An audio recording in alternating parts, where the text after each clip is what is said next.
That is, until one afternoon that I don't think I'll ever forget. I was working with Twig and Craven, carrying what felt like the 1,000,000th dado part down to the junk pile on the beach. No sooner had I lobbed the foot, yes, foot, onto the pile, when I heard something overhead. Nobody else would have given it a second thought. In fact, Twig and Craven didn't. But I did. The sound was the single loud caw of a crow. A big crow. A raven. I looked up to see the huge bird circling the pile. I froze. Could it be? "Big bird," Twig commented. That made me think of the big, goofy yellow dude from Sesame Street. I should have laughed at that. I didn't. The black bird circled once more, then flew off along the beach in the direction of the buried gate. It didn't seem like a random move. It felt more like it was waiting for me to see it before shooting off. I wanted to puke. "I'll meet you back at the village," I told the others. "I want to check something out." "What?" Craven asked. "I'll help." "No," I snapped, a little too quickly. They both jumped in surprise. "I mean, it's not important. I'll be right back." I didn't stick around to debate and walked quickly along the beach. My heart raced. What did this mean? Was it a random bird that I was following? Was my paranoia meter set a little too low? Or was something else going on? I knew where I'd find that answer. It was the 5th time I'd gone to the tomb of the gate. Each time I came away with the same conclusion. The flume was buried. It was inaccessible. No problem. Then time would go by. I'd get itchy and go down to make sure. Again. What can I say? I'm paranoid. This time was different. My paranoia was justified. I followed the shore until I reached the huge mound of volcanic rock, turned inland, and began to climb. Normally, when I'd reached the pinnacle, which was around 300 feet high, I'd look to see if there was any possible way to get to the flume. This trip would be different. As I climbed the mound of rocks, I didn't know what I hoped to find. I didn't want to face St. Dane. I really didn't. Who would? I'd just as soon never lay eyes on the demon again. But seeing him there might have confirmed that my plan had worked. I wanted to know for sure that I wasn't the only one trapped on Abara. His presence would confirm that. When I reached the top, I threw my leg over, hoisted myself up, got to my feet, and had my answer. "Good morning, Pendragon," St. Dane said with a casual smile. "Lovely day to enjoy the beach, don't you think?" Journal number 33, continued. Ibarra. He sat on a flat boulder, looking all sorts of casual, with his feet propped up on a smaller rock. If I didn't know better, I'd say he looked like some guy who was just hanging out, catching some sun. I knew better. He was in his normal form, wearing the dark suit that buttoned up to his chin. His bald head was so white in the gleaming daylight it made the scars seem like streaks of blood. The word vampire came to mind. Actually, a lot of words came to mind. None of them were good. I stood, staring at him. This was his show. He'd lured me there. I wanted him to speak first. He didn't. He stared at me with those creepy blue-white eyes. What was going through that twisted brain? I knew this couldn't be a social call. St. Dane always had an agenda. I finally couldn't take it anymore and said, "I hope you used sunblock on that skeleton head of yours. You're going to fry." He chuckled and asked, "Do you really care?" "Nope." St. Dane stood up to his full height, which was several inches taller than mine. I thought back to a time when he towered over me like some ominous giant. I'd grown up since then. Now he was just an ominous, regular height guy. He strolled around the peak, kicking at random stones. "Quite the dramatic choice you made here," he began. I have to admit, I was surprised. Not that you used tack from Pendragon, mind you. I predicted that. But I didn't think you would do something so drastic as sealing the flume. Bravo. It was a selfless act. Desperate, but selfless. Desperate, I said, scoffing. I kicked your ass. It was quite the battle, wasn't it?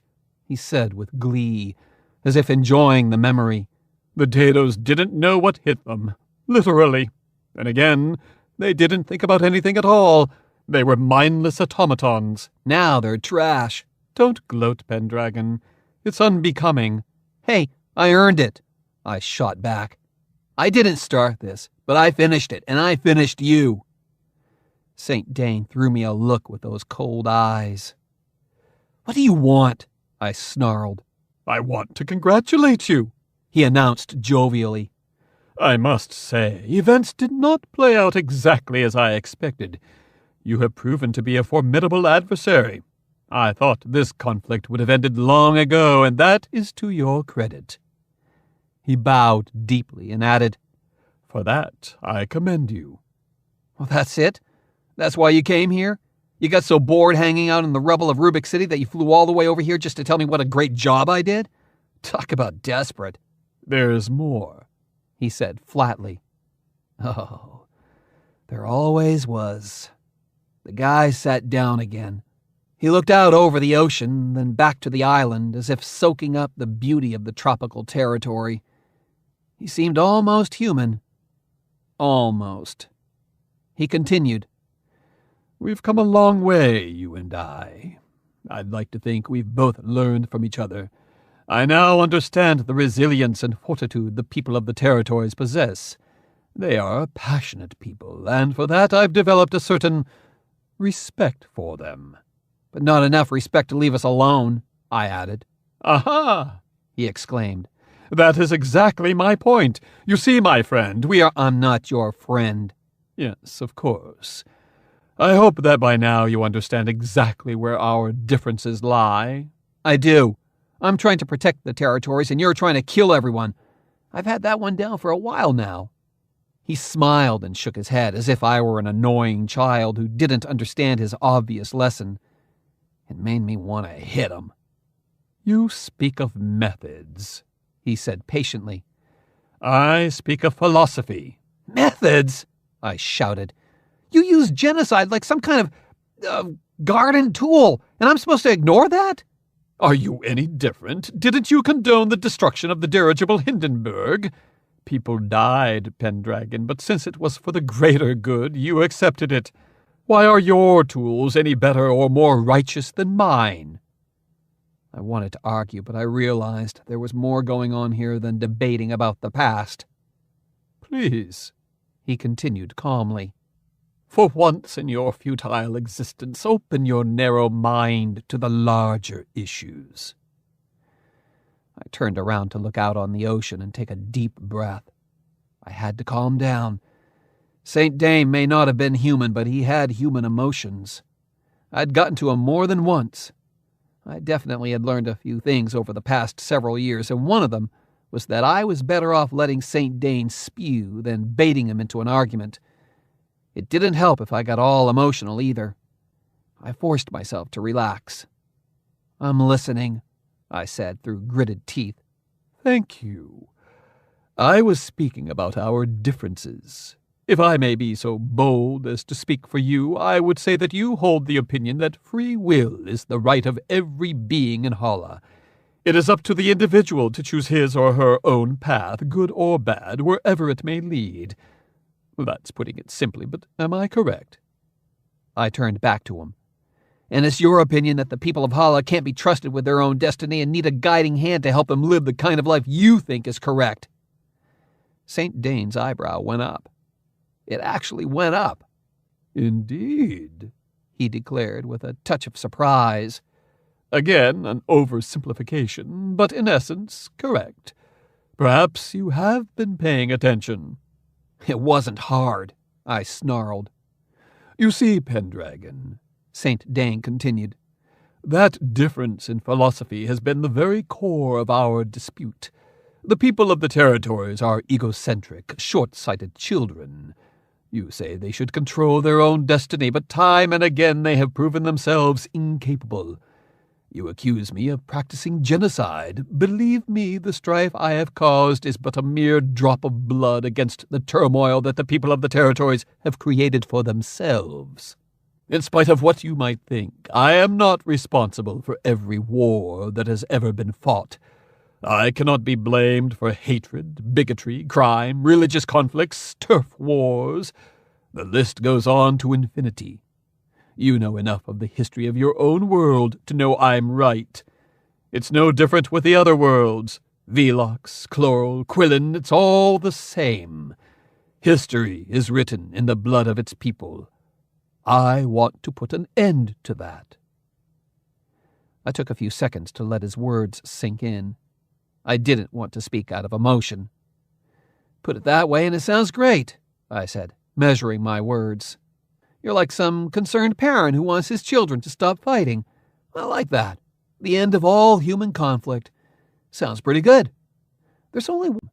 Please, enlighten me. You think you should be the sole voice of reason, judge, jury, executioner? You are the only one who knows what's best for everyone. If what you've told me in the past is still true, your plan is to pit the people of the territories against one another until all of Hala falls into turmoil. Then when all seems lost, you'll come riding in like some kind of savior to put everybody straight. Is that how it's supposed to work? St. Dane chuckled. I hate chuckling. I've mentioned that, right? Something like that, he answered. Who's to say you have all the answers? Who's to say any one person has all the answers? Leaders are chosen all the time. Exactly. That's my point. Leaders are chosen. Chosen. It's about free will. People can choose who to put their trust in. Whether it's the Council of Far or the Viceroy of Leandra, it's up to the people. And if that leader fails, they won't be leading for long. History has proven that. Nobody can have ultimate power because nobody is infallible, especially not a leader who rises to power by manipulating the very people he claims to care so much about. Dictators don't stay in power long, and you want to be the dictator of all there ever was or will be. You expect me to think that's a good thing? Give me a break. You don't care about the people of Hala. That's just an excuse. You only care about the power. I can guide Hala to heights you can't even imagine, he said, his temper flaring. How? By playing on people's worst instincts? That's what you're obsessed with, the worst side of people. Your power comes from bringing that out. What kind of leader is that? Hala isn't perfect and never will be, but it's right. That's the way it was meant to be. People have the right to choose their own destiny, right or wrong. That is where we disagree. Who are you? I screamed. Yes, I was losing it. Wasn't it about time? Where did you come from? How can you do what you do? Why is this all happening? How is any of this possible? You told me the travelers were illusions. What the hell does that mean? You keep saying the battle is between us, but I'm at a total disadvantage. You know it all and I know nothing. Who are you? Who am I? St. Dane stepped back from me. It was strange. It was as if he had deflated. His energy was gone. That is the one thing I cannot tell you, Pendragon, he said. If I did, this would all have been for nothing. What? I screamed in total frustration. What does that mean? You'll understand soon enough, when this is over. It's over now. Soon enough, Pendragon, he repeated. You won't have to wait much longer for your answers. I am sorry that you didn't allow yourself to open your mind to see things from my perspective. This was your last chance. I did open my mind, I snarled at the demon. Forgive me if I'm not buying it. I don't care how you spin it, St. Dane. You are evil.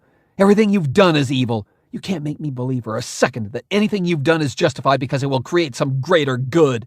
Yet you've made choices you knew were wrong, he argued. Not like you, I countered. Not even close. Keep telling yourself that, he said calmly. Your self-righteousness is all you have left. He took one step backward and jumped off the cliff. It didn't even surprise me. I didn't budge because I knew what I'd see next. A moment later, the jet-black Raven flew up and sped off across the ocean, headed toward Rubik City. I screamed at it in anger and frustration. I couldn't help myself. What was he trying to tell me? Why didn't he just come out and say it? How could this guy possibly believe that all the misery and destruction he caused were justified? And why was he keeping the ultimate truth a secret? It was like we were playing some cosmic game of chess, and if I knew all the rules, it wouldn't count. I'd been on this quest going on 4 years now, and I knew barely more about what it all meant than I did when I first left home with Uncle Press. I screamed again. That's how frustrated I was. This wasn't how things were supposed to play out. I had made my choice. I ended the battle. I wasn't a traveler anymore. I had stopped St. Dane. Why was he messing with my head? Was he just trying to torture me because I'd stopped him cold? Was he as frustrated as I was? Maybe he was just better at hiding it. I had a brief thought that the two of us would be locked in this mind game for the rest of my life here on this island. I wasn't sure which was worse, battling St. Dane across Hala or being trapped with him in the cage of Abara. I had to force myself to let it go. The war was over. I had won, or at least I had forced a draw. We were stuck here, both of us. That's the best thing that came out of my encounter with the demon. It was official. He was just as trapped as I was. That was good. I was going to have to take comfort in that and not let him get to me. I promised myself that the next time I saw him, I'd be ready. In fact, I'd welcome it. The debate between free will and forced destiny would continue.